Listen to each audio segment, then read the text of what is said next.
Meus irmãos, te convido a abrir a sua Bíblia no Evangelho de João. No Evangelho de João,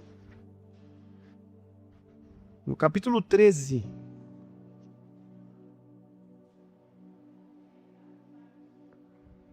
Evangelho, conforme escreveu João, no capítulo 13, e a gente vai ler a partir do verso 1.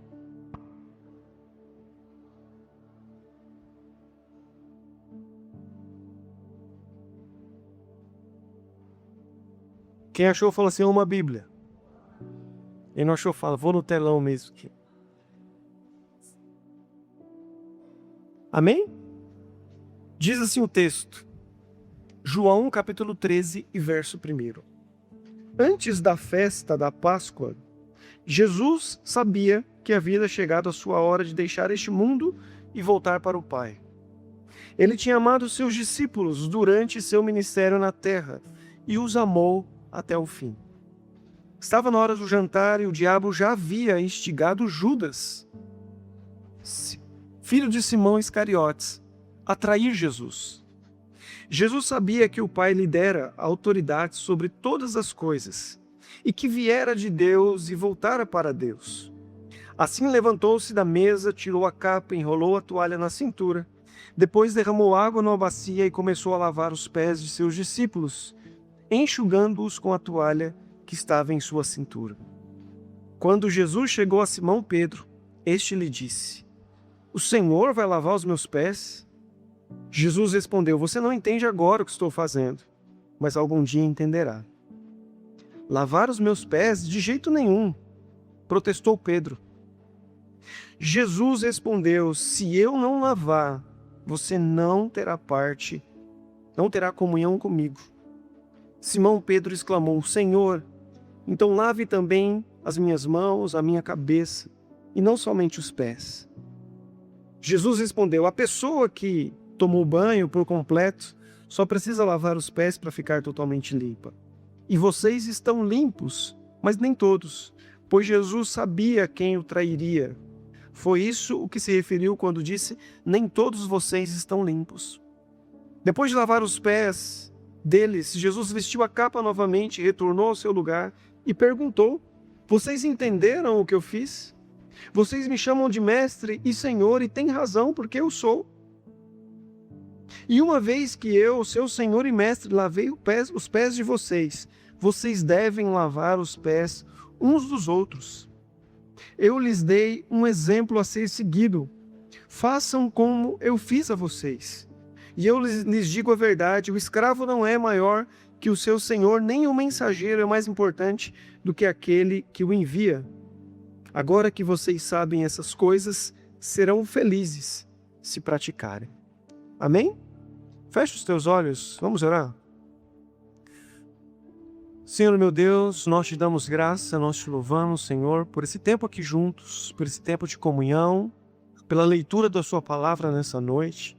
E nós pedimos, ó Pai, também na exposição da Tua Palavra, que o Teu Espírito Santo nos conduza.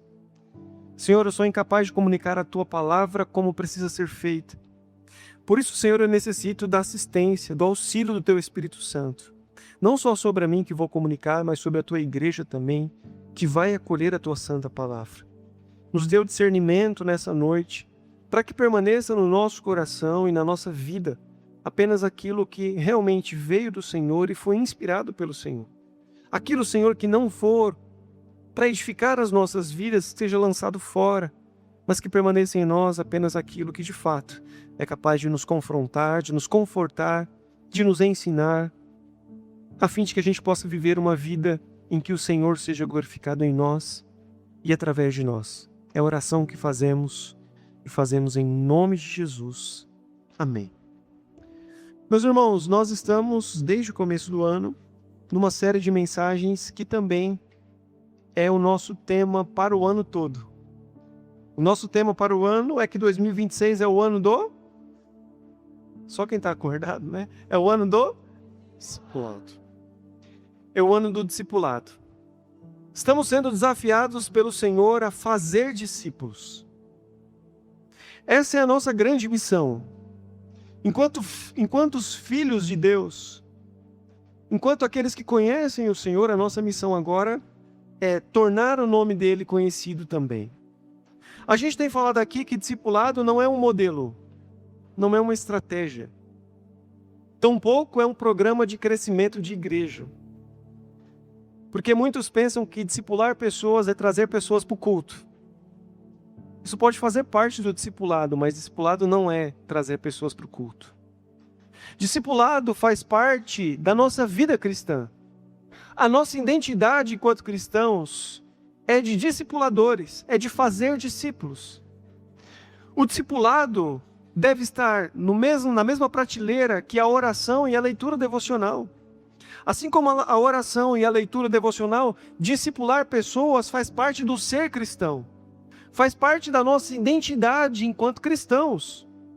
E na esteira disso, também significa a nossa missão. Como a gente tem falado aqui alguns domingos, o Senhor não nos enviou para tornar a PIBEG uma igreja lotada. O Senhor não nos enviou no mundo para encontrar frequentadores de igreja. O Senhor nos enviou para fazer discípulos. Portanto, vão e façam discípulos. A nossa missão é fazer discípulos, tornar o nome do nosso Senhor Jesus conhecido. Eu gosto muito de participar de um culto abençoado. E eu gosto muito dos cultos que a gente faz aqui. E é bom quando alguém sai daqui no final do culto dizendo assim: meu Deus, que maravilha, que culto abençoado. Eu estou ansioso para o próximo culto. Mas na verdade, o que a gente faz aqui dia de domingo é para que você saia daqui ansioso, não para o próximo domingo. Mas que você saia daqui ansioso para que quando sair daqui você coloque em prática tudo aquilo que você ouviu do Senhor. O estar ansioso deve ser não para o próximo domingo, não para o próximo culto, mas para a segunda de manhã, quando eu coloco em prática tudo aquilo que eu ouvi do Senhor e começo a fazer discípulos. Porque o culto nos prepara para a vida lá fora. O culto é uma preparação, é Deus nos ensinando para que quando a gente saia daqui, a gente faça discípulos. Nós estamos sendo discipulados aqui em comunhão e ao sairmos daqui, o Senhor nos envia também para fazermos outros discípulos. O Senhor está nos preparando para a nossa segunda de manhã. Portanto, se o culto foi abençoado, saia daqui ansioso para comunicar aquilo que você ouviu do Senhor. Para comunicar como você conheceu o Senhor. Como o Senhor se tornou conhecido. Porque a nossa vida com Deus não pode se resumir ao culto de domingo. A nossa vida com Deus não pode se resumir a essas 2 horas que nós ficamos aqui no domingo. Se a sua vida com Deus se resume a esse tempo aqui, você está vivendo errado, como diz o meme. Se o que você se alimenta de Deus é aquilo que é falado aqui no domingo, cuidado, muito cuidado, a gente tem falado isso daqui. A nossa vida, ela deve ser pautada pelo reino de Deus e por conhecer a Deus, e isso se faz diariamente, no nosso dia a dia. Portanto, o nosso culto não é apenas esse daqui, a nossa vida deve ser um culto a Deus. O texto que nós lemos de João, capítulo 13, narra os últimos momentos antes da crucificação de Jesus.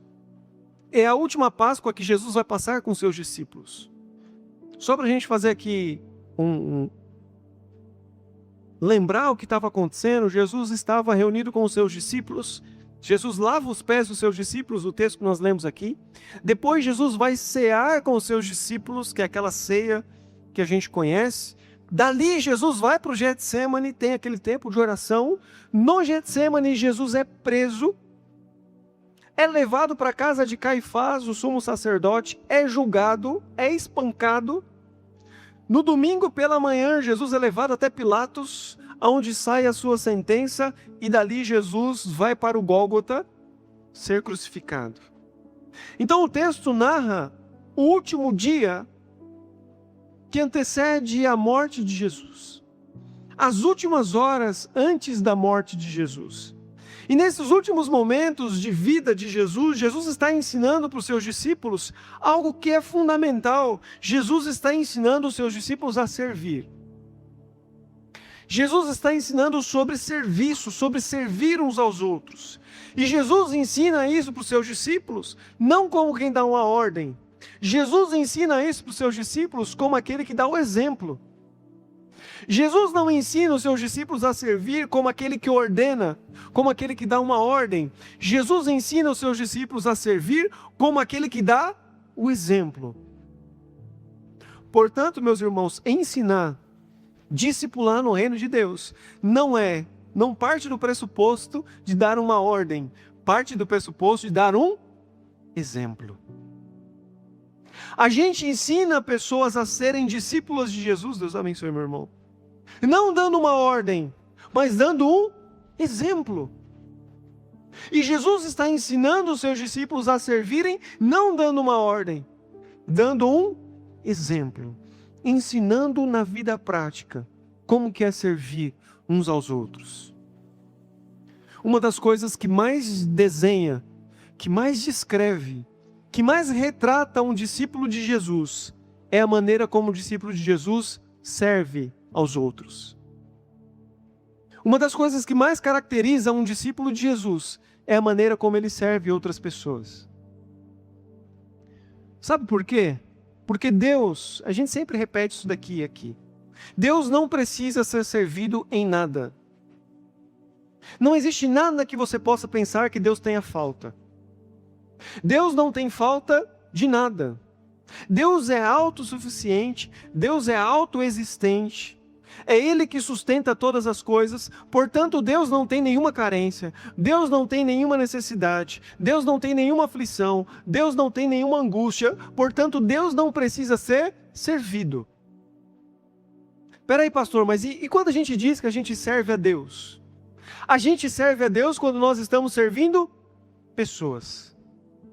Porque as pessoas são necessitadas, porque as pessoas são carentes, porque as pessoas são angustiadas, porque as pessoas são aflitas. Então, quando nós servimos a Deus, na verdade nós estamos servindo a outras pessoas. Quando você socorre uma pessoa que está caída e você estende a sua mão, saiba que você não está apenas servindo aquela pessoa que está caída, você está servindo ao próprio Deus. Jesus vai dizer: vinde benditos do meu Pai, porque o dia que eu estive nu, vocês me vestiram. Porque o dia que eu estive com fome, vocês me alimentaram.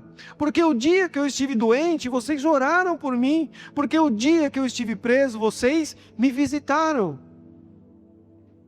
E os fiéis dirão ao Senhor: quando foi que nós vimos o Senhor nessas condições e fizemos isso pelo Senhor? E Jesus responde dizendo: quando vocês fizeram a um dos meus necessitados, a mim vocês estavam fazendo. Então percebe, Deus não tem carências, mas quando você serve um necessitado, quando você serve um pequenino no reino de Deus, você está fazendo para o próprio Deus. Então uma das características de um discípulo de Jesus é a maneira como ele serve outras pessoas, como ele estende a mão para outras pessoas. Há um tempo atrás, a Cris fez uma devocional aqui para nós, e uma frase que ela falou que ficou marcado não só na minha vida, mas na história dessa igreja.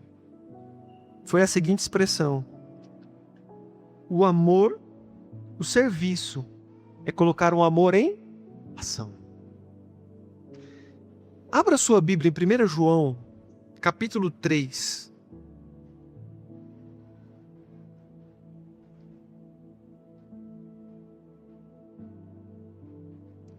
E verso 18, que inclusive foi o texto da nossa devocional de hoje. Quem lê o nosso pão diário vai se lembrar da nossa devocional.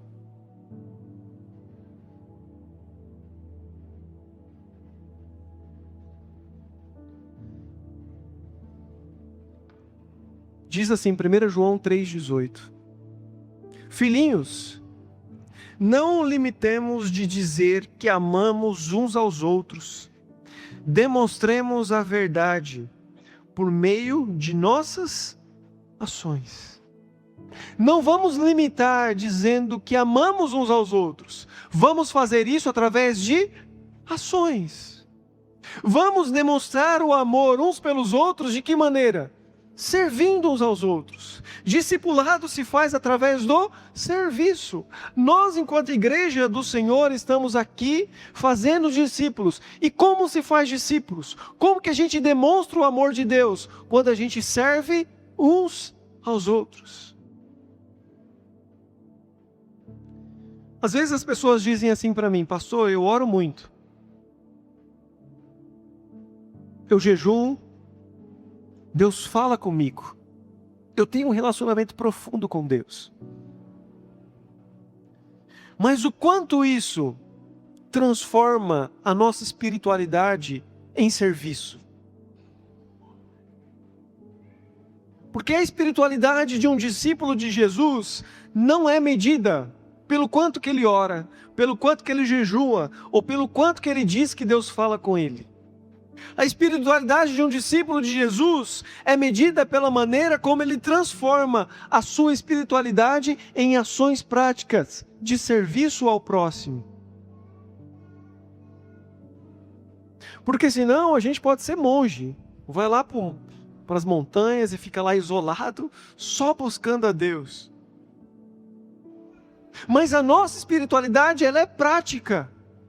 Ela é uma espiritualidade que serve, que nos coloca em movimento, que nos faz servir uns aos outros. Se a minha espiritualidade é apenas vertical, é só no meu secreto, se ela não transborda para uma vida de servir e alcançar outras pessoas, eu estou errando em algum processo. A minha espiritualidade, ela é estéril. Ela não está produzindo vida.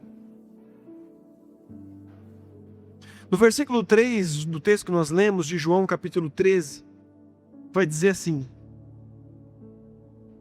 Jesus sabia que o Pai lhe dera autoridade sobre todas as coisas e que viera de Deus e voltaria para Deus. Jesus sabia quem ele era. E isso não o encheu de orgulho, mas o encheu de propósito. O nosso futuro é certo. Quem aqui tem a consciência de que vai morar na eternidade com o Pai Celeste? Quem tem? O nosso futuro é certo. A gente vai desfrutar de uma eternidade, da presença gloriosa do nosso Deus eternamente. O nosso futuro é certo.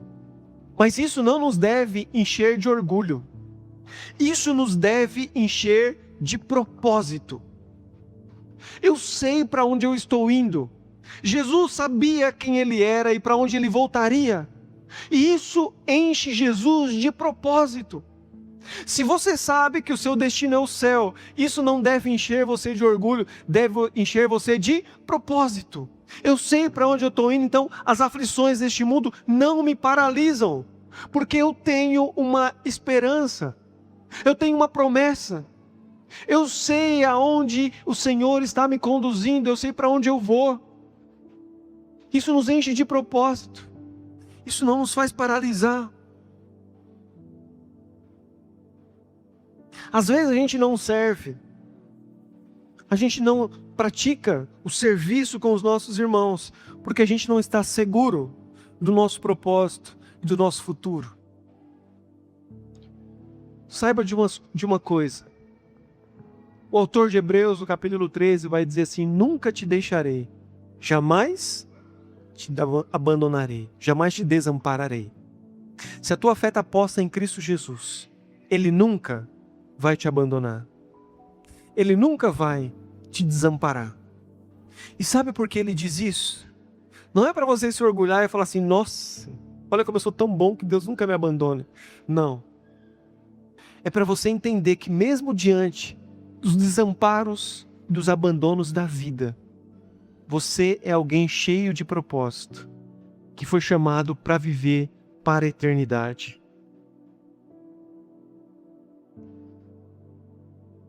Quando a gente não serve, é porque a gente acha ainda que ir para o céu é a nossa missão. Mas na verdade, céu é destino. A nossa missão é fazer discípulos. Céu é destino. Missão é fazer discípulos. Eu estou me preparando para ir para o céu. Não, meu irmão. Jesus já garantiu. Tudo o que você precisava fazer para ir para o céu. Você tem que preparar para levar outras pessoas para irem para o céu. Tem coisa melhor do que ir para o céu? Tem. É levar quem você ama junto. Tem coisa melhor do que ir para o céu? Tem. É levar a galera toda com você. É naquele grande dia o Senhor falar para você, tem muitos que me conheceram por causa do seu testemunho. Que coisa maravilhosa. Discipulado, meus irmãos, não é palco. Discipulado é bacia. Discipulado conforme Jesus não é palco. É bacia. É se curvar. É servir uns aos outros. Tem um texto que me deixa assim, de cara. Porque quando a gente lê que Jesus veio para servir e não para ser servido, a gente pensa logo assim, olha, Jesus veio servir porque ele se fez homem, se fez como nós. Então é por isso que a Bíblia diz que ele veio para servir. Mas lá em Lucas, no capítulo 12, Jesus vai dizer que naquele grande dia, lá na glória, ele, Jesus, vai vestir roupas de servo e vai nos servir. Aí a nossa mente buga. Porque a gente acha que Jesus veio servir enquanto era homem. Mas e o Jesus glorificado dizendo que vai vestir roupas de servo e nos servir? Que desculpa a gente vai dar para o Senhor por não ter servido pessoas? Se o próprio Deus, na sua glória, vai nos servir.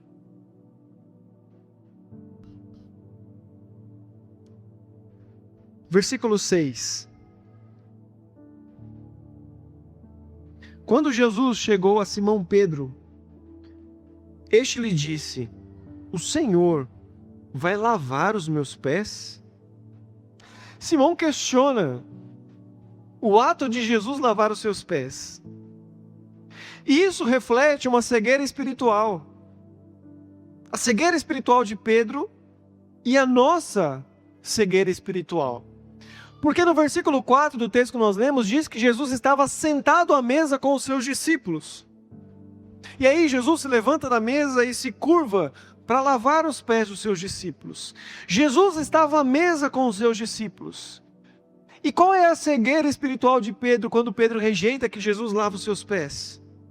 Porque Pedro não havia se dado conta de que ele não era digno, não de Jesus lavar os pés, ele não era digno nem de estar sentado à mesa com Jesus. Olha a cegueira espiritual de Pedro. É como se ele estivesse dizendo assim, não, na mesa eu sou digno de estar, lavar os pés não. Na verdade, ele não era digno nem de estar à mesa com Jesus. Ele não era digno de comer com o Filho de Deus. Mas ele estava à mesa, ele não se deu conta disso. Ele só percebe que era indigno quando Jesus diz que vai lavar os seus pés. Soa como humildade, soa como espiritualidade, mas é cegueira disfarçada. É uma cegueira espiritual. E sabe como que isso reflete na minha e na sua vida hoje em dia? Porque quando o Senhor ordena que eu e você façamos discípulos, sabe qual que é a nossa resposta? Eu não sou digno. Eu não sou capaz. E isso é uma cegueira espiritual porque a gente está dizendo para o Senhor que nós somos dignos da salvação, mas não somos dignos de fazer discípulos. Nós não somos dignos de sermos salvos também. E não seremos dignos de fazermos discípulos. Mas a gente faz isso em obediência ao mandamento do Senhor que nos manda fazer discípulos. Porque toda a dignidade que nós temos provém de Jesus Cristo. É Ele que nos dignifica. A dignidade vem dele. Então quando o Senhor me diz, vai lá e faça discípulo, e eu digo assim, eu não sou capaz, eu não sou digno, é uma falsa humildade, é uma falsa espiritualidade, porque nós não somos dignos de estar à mesa. A ordem de Jesus não repousa A ordem de Jesus de fazer discípulos não repousa sobre a minha dignidade, não repousa sobre a sua dignidade. A ordem de Jesus de fazer discípulos não repousa sobre a minha capacidade, nem sobre a sua capacidade. Fazer discípulos não é sobre dignidade, não é sobre obediência. Fazer discípulos fazer discípulos não é sobre dignidade, não é sobre capacidade. Fazer discípulos é sobre obediência. É sobre obedecer o mandamento divino. Você quer ver uma coisa? Você acha que eu sou digno de ser pastor? Se você me comparar com Edir Macedo, aí você vai falar assim, não, você é digno de ser pastor. Se você me comparar talvez com falsos pastores, talvez você chegue à conclusão de que eu sou digno de ser pastor. Mas e se você me comparar com um bom pastor? E se você me comparar com o bom pastor? Eu não sou digno. Eu não sou capaz. O único que é bom pastor é Jesus Cristo. E o que eu faço é em obediência ao mandamento, à ordem de fazer discípulos. E eu me apego à dignidade de Jesus. E eu me apego à capacidade de Jesus. E deve ser Jesus em mim e através de mim, em nós e através de nós. Não é sobre a minha dignidade, não é sobre a sua dignidade, não é sobre a nossa capacidade. É sobre ensinar sobre Jesus Cristo, sobre a dignidade da cruz. Isaías, no capítulo 64, no verso 6, o profeta vai dizer: todos nós estamos impuros, e as nossas justiças são para Deus como trapo de imundície. Não vale de nada, de absolutamente nada. Versículo 7. Jesus respondeu: você não entende agora o que eu estou fazendo, mas algum dia você entenderá. Jesus está fazendo um serviço através de um propósito. Qual que é o caminho de Jesus? Jesus serve os discípulos. Depois de servir os seus discípulos, lavando os pés dos discípulos, Jesus se assenta à mesa, ensina sobre a ceia, tem um tempo de comunhão com os seus discípulos, e depois Jesus vai para a cruz do Calvário. O caminho de Jesus é serviço, comunhão e redenção. E o que Jesus está nos fazendo ver? Que há um caminho de propósito. Ele nos serviu, Ele nos deu comunhão e Ele nos redimiu. E nós também somos levados por esse mesmo caminho.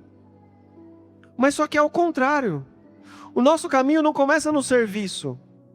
O nosso caminho começa na cruz. Primeiro nós somos redimidos. Depois nós vamos para a mesa da comunhão. E depois a gente vai para o serviço.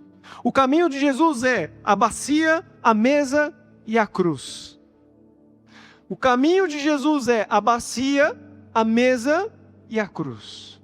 O caminho do discípulo é a cruz, a mesa e a bacia. Jesus lava os pés, vai para a mesa e vai para a cruz. Para que nós, redimidos da cruz, podemos ir para a mesa da comunhão e depois ir para a bacia, servir uns aos outros em amor. O nosso ensino deve ser isso. Toda vez que você for discipular alguém, comece por onde? Pela cruz. Depois para a mesa, que é o lugar de comunhão. E depois para o serviço. O problema é que a gente inverte essa lógica. A pessoa chega na igreja e a primeira coisa que a gente faz é o quê? Vamos servir. Mas essa pessoa não passou pela cruz, não entendeu o evangelho ainda. O caminho do discípulo começa na cruz. Depois que ele entendeu o evangelho, a graça, ele vai para a mesa. Ele aprende a ter comunhão com Deus. E depois de ter comunhão com Deus, isso leva ele a servir outras pessoas. Quando a gente vai aconselhar alguém, seja em qualquer área que for, casamento, filhos, família, vida cristã, sabe por onde a gente começa? Você entendeu a salvação? Você entendeu que você já foi redimido? Porque se a gente for aconselhar um casal que está com problema no casamento, e a gente percebe que o marido ainda não se converteu, não entendeu o evangelho, adianta eu falar para ele tirar a toalha molhada de cima da cama? Não! Ele precisa entender o reino de Deus, ele precisa entender a graça de Deus, a salvação. Então tudo começa na cruz, depois da mesa. Você entendeu a salvação? Entendi, eu sou salvo. Então vamos para a mesa, você está tendo comunhão com Deus? Você está se relacionando com Deus? Tô, pastor. Se você entendeu a cruz, se você se relaciona com Deus, então é a hora de você se engajar e começar a abençoar outras pessoas servindo. A cruz, a mesa e a bacia. Amém? Versículo 8. Lavar os pés? De jeito nenhum. Protestou Pedro. Jesus respondeu: se eu não lavar os pés, você não terá comunhão comigo. Você não tem parte comigo. É comum no nosso mundo o menor servir o maior. E Jesus vai dizer lá em Lucas, no capítulo 22, no verso 37, Jesus vai dizer assim: o normal no mundo é que o maior sirva o menor, mas não será assim no meu reino. No meu reino, o maior deve servir o menor. A lógica do reino de Jesus, ela é inversa. Por exemplo, eu trabalho de segunda a sexta, das 7h30 da manhã às 5 horas da tarde. E no final do mês, o que eu espero receber? O meu salário. Você já fica ali no dia 5, já fica abrindo aplicativo, já caiu. Fica ansioso para chegar o e-mail do Olerite. A gente serve, e quando você que é menor serve alguém que é maior, o que você espera? Receber algo em troca. Você espera receber algo em troca. E é por isso que Jesus diz para Pedro: se eu não te servir, você não tem parte comigo. Porque quando alguém que é menor serve o maior, ele espera receber algo em troca. Mas a lógica do reino de Deus é invertida. Na lógica do reino de Deus, aquele que é maior, que não tem benefício nenhum em servir o menor, esse que precisa servir. Esse demonstra comunhão com o outro quando ele serve. Quando Deus nos serve, o que Deus está dizendo para nós? Você tem comunhão comigo, porque não tem nada que você me ofereça que possa me agradar. Não tem nada que você ofereça que eu tenha falta. Então quando Deus nos serve, o que Ele está demonstrando? Comunhão, você tem parte comigo. Porque você não pode oferecer nada para mim que eu não tenha. É bom servir pessoas que são maiores e honrar pessoas que são maiores do que nós. Mas não é constrangedor quando você é abençoado por alguém e você não tem como retribuir? E você pensa assim: essa pessoa só pode estar fazendo isso porque de fato me ama. Porque de fato me ama, porque eu não posso retribuir em nada. Uma vez eu estava passando numa crise financeira absurda. Quer dizer, geralmente eu estou passando crise financeira. Geralmente eu não estou. Mas nessa estava bem difícil. E eu lembro que eu estava no final do meu seminário. E a única coisa que eu tinha que pagar no meu seminário era o meu certificado. E eu não tinha condições. Ia vencer o prazo e eu não ia conseguir o meu certificado. Até que alguém chegou para mim e me abençoou. Com um valor extremamente alto que eu não tinha condições de pagar. E quando isso acontece, você não tem como retribuir, o que você pensa? Essa pessoa de fato me considera. Porque eu não tenho condições de retribuir. Eu não tenho condições de devolver. Então quando você olha para aquilo que Jesus fez por você, é uma expressão de amor. Ele está dizendo: eu tenho parte com você. Porque você não pode me retribuir. Você não pode devolver todos os benefícios que eu tenho te dado. Você tem parte comigo. Porque eu não fiz para você me retribuir. Eu fiz porque eu te amo. É isso que Jesus está falando para Pedro. você não pode me devolver, Pedro. Nós, enquanto discípulos, a gente não pode oferecer nada ao Senhor. Você acha que quando você, por exemplo, está num sol lascado, você pega o seu guarda-sol e você abre, e aí faz sombra para você. Você acha que você diminuiu a capacidade do sol? Você acha que você diminuiu o calor do sol? Não. Você só está agora na sombra, mas o sol continua sendo o mesmo.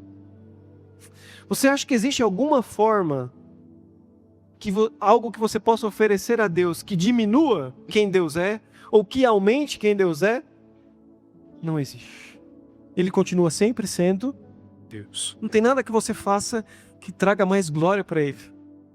E não tem nada que você faça que diminua a glória de quem Ele é. Ele continuará sendo Deus. Então, por que a gente glorifica Deus?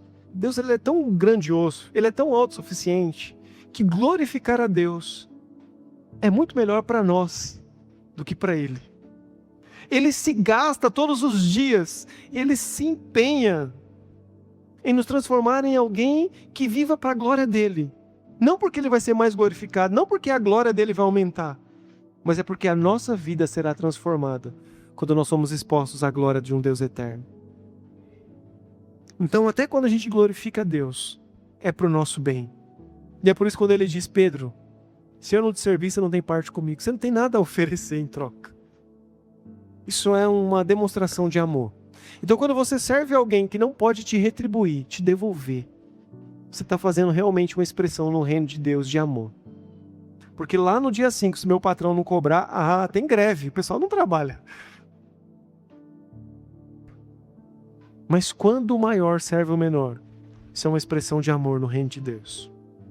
Versículo 12. Depois de lavar os pés deles, Jesus vestiu a capa novamente, retomou o lugar e perguntou: vocês entendem o que eu fiz? Vocês chamam de mestre e senhor e têm razão. Eu sou. Uma vez que eu sou senhor e mestre, lavei os pés de vocês, vocês também devem lavar os pés uns dos outros. Eu lhes dei o exemplo a ser seguido. Façam como eu fiz a vocês. Servir, meus irmãos, é mandamento. E Jesus está dizendo, façam como eu fiz. Eu falei do que a Cris falou, porque o que ela falou acabou entrando naquele vídeo que nós fazemos da história e da missão da nossa igreja. E lá no final daquele vídeo, é dito para nós assim: acreditamos que amar é servir. E que servir é o amor em ação. E o verbo da vida nos chama a conjugar o verbo amar servindo. O verbo da vida nos chama a amar. Nos chama a conjugar o verbo amor. De que maneira? Servindo. Servir é mandamento. E o modelo do nosso serviço é Jesus Cristo. E esse modelo é poderoso, porque não são os outros que regulam a maneira como a gente serve. Não são os outros que devem regular a maneira como o discípulo de Jesus serve. Isso Jesus nos ensina aqui claramente. Porque o texto vai dizer que Jesus estava ali e ele sabia quem iria traí-lo. Jesus sabia que Judas iria trair. E Jesus ainda assim serve e lava o pé de todos os seus discípulos, inclusive daquele que iria traí-lo. Portanto, não são as outras pessoas que regulam o nosso serviço.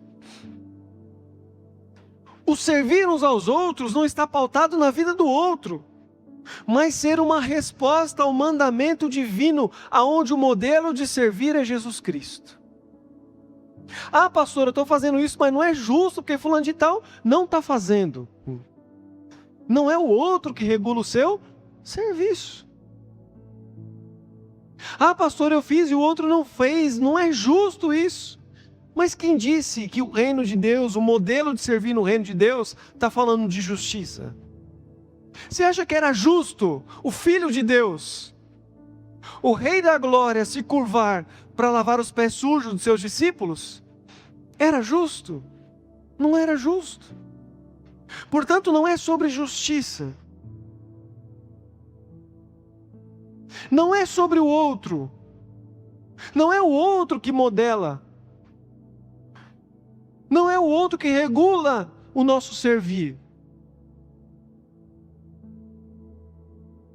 Nós precisamos responder ao chamado de Jesus, ao mandamento de Jesus, quando Ele nos ordena a servir uns aos outros. É nele que está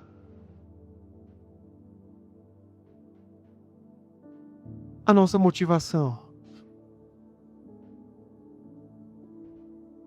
Você deve imaginar os desafios de um pastor. Imagina se em cada desafio a gente falasse assim, não vamos mais servir, que não dá mais. A gente teria desistido há muito tempo. Agora imagina se Deus olhasse para nós e medisse o quanto Ele nos serve por conta da nossa justiça. Aonde nós estaríamos? Se eu, enquanto pastor, quero desistir quando alguém pisa na bola comigo, eu falo, tá vendo, pastor? Tá vendo, pai? Eu quero te servir, mas olha como que as pessoas não respondem. Olha como que as pessoas não dão resposta. Se a gente se sente assim, agora imagina se Deus, diante do nosso pecado, dos nossos erros, regulasse o cuidado dele nas nossas vidas. Aonde nós estaríamos? Imagina se Deus levasse em conta a nossa justiça para nos servir. Estaríamos mortos, certamente. E no verso 34 desse mesmo capítulo, lá para o final do capítulo, ele vai dizer assim: por isso agora eu lhes dou um novo mandamento. Amem uns aos outros, assim como eu os amei. O nosso modelo é Jesus Cristo. Amem uns aos outros. Como que a gente vai amar? Servindo. Assim como eu os amei. Palavras de Jesus. E no último verso que nós lemos, que é o 17 do capítulo 13, diz assim: agora que vocês sabem essas coisas, serão felizes se as praticaram. A vida espiritual, meus irmãos, é uma vida prática. É uma vida prática. A vida espiritual, ela é vertical e ela é horizontal. Uma vez tinha um homem que tinha um camelo da BMW. Já viu isso aí? Aí ele estacionou o camelo dele da BMW, desceu com a sua túnica da Hugo Boss. Chegou para Jesus e disse assim: mestre, que farei para herdar a vida eterna? Jesus diz os mandamentos. Jesus escreve os 10 mandamentos, o decálogo. E ele diz assim: tenho feito isso desde a minha mocidade. Desde a minha juventude eu tenho feito tudo isso. E Jesus olha para aquele homem e a Bíblia diz que Jesus o amou. Sinal que de fato ele fazia tudo aquilo que ele estava falando. Porque senão Jesus ia falar: você é um mentiroso. Mas Jesus olha para ele e diz... E o ama. Ele tinha uma espiritualidade vertical. Todos os mandamentos relacionados a Deus, ele praticava. E aí Jesus diz: tudo bem, está na hora então de você servir pessoas. Vai, pega o que você tem, distribui para os pobres. Vem e me segue, terás um tesouro no céu. Eu sei que você tem uma espiritualidade vertical. Agora, faça isso também na horizontal. Comece a servir pessoas através da sua riqueza. Comece agora a abençoar outras pessoas. Comece agora a fazer. Eu sei que você ora, eu sei que você jejua, eu sei que você lê a Bíblia. Glória a Deus por isso. Agora vai e comece a praticar isso na vida das outras pessoas. Vai e comece a colocar essa sua vida vertical na horizontal e comece a alcançar outras pessoas também. O que ele fez? Saiu triste. porque ele não queria servir outras pessoas por meio da sua riqueza. Ele tinha um relacionamento vertical com Deus, mas não tinha horizontal. E a gente precisa praticar uma espiritualidade que, além de vertical, de vida com Deus, ela é também vida na vida do outro. Ontem nós visitamos o lar dos idosos. Tivemos um tempo ali maravilhoso com aqueles idosos. E a gente vai lá e a gente sempre vai assim, vamos lá levar um lanche, vamos lá levar a palavra de Deus, vamos lá orar junto com eles. E a gente sai de lá com a sensação de que nós que fomos abençoados, que foram eles que oraram por nós. Pratique o evangelho servindo pessoas. Pratique o evangelho discipulando pessoas. Quer alguns exemplos práticos disso? Pegue alguém e comece a ler algum capítulo da Bíblia junto com essa pessoa. Nós temos a internet hoje que nos aproxima, pelo WhatsApp mesmo. Pegue alguém e comece a ler um capítulo junto com essa pessoa. Ajude alguém que está necessitado, comece a olhar à sua volta. Eu falava com o Wilson e a Evelyn no nosso encontro que a gente está fazendo, que todo cristão é pobre. Todo cristão é pobre financeiramente. Não, pastor, eu conheço alguns que têm muito dinheiro na conta. Eu quero ser amigo desses também. Mas todo cristão é pobre, sabe por quê? Porque tudo que a gente tem veio do Senhor. E é para a gente administrar a fim de que pessoas sejam abençoadas. É assim no reino de Deus. Então será que não tem alguém próximo de mim que eu preciso servir com os recursos que eu tenho? Convide alguém para tomar um café com você e sentar juntos e conversar e orar juntos e compartilhar a vida cristã juntos. Pergunte para alguém se ele tem uma necessidade de oração para que você esteja orando diariamente por aquela pessoa. Se comprometa a orar uma semana inteira por alguém. Manda uma mensagem e fala assim: meu irmão, eu queria orar pela sua vida essa semana. Pelo que eu posso orar por você? Manda mensagem para alguém. Sirva as pessoas orando por elas. Abra a sua casa para acolher alguém, para sentar à sua mesa, para você conhecer melhor essa pessoa. Convide alguém para uma pizza depois do culto. Amém? Amém.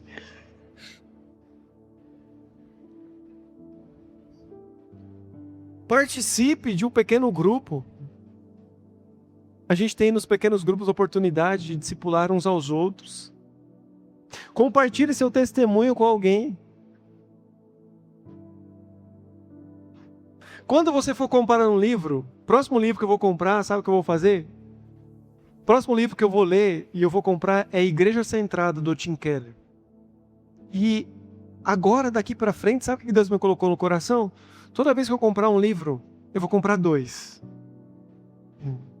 Um para eu ler e outro para eu abençoar alguém.